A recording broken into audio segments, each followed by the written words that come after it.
have Mr. Doc Abercrombie with us today, 2013 Chimney Cove Show.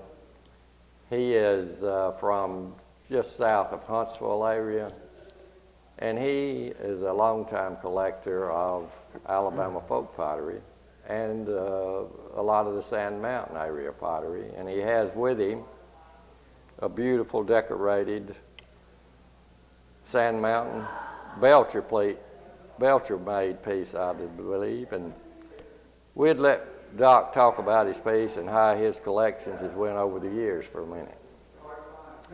Well, this piece was found by my wife, who normally finds most of the great pieces that we have.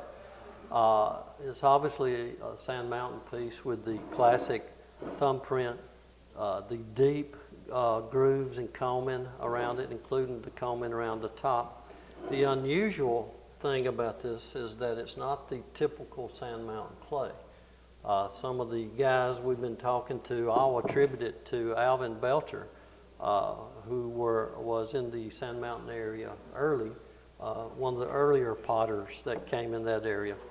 And to explain the clay, they said basically that he may have been experimenting with clay or had ran out of the typical clay that he used and couldn't dig that type clay, so he had to use an alternative piece.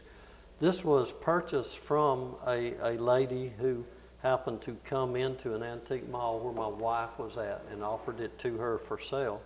And she was from the Sand Mountain area and stated that this had been in her family for about 3 generations. So we can attribute it to the Sand Mountain area, even though it's quite unusual. If you look at the glaze, obviously it did not get hot enough on the back side to melt the glaze real good, but the front side is absolutely gorgeous. Well, thank you, Doc. Belcher's, the Belcher's again was in Randolph County and went to the Sand Mountain area and produced this great decorated Sand Mountain pottery. Thank you a lot.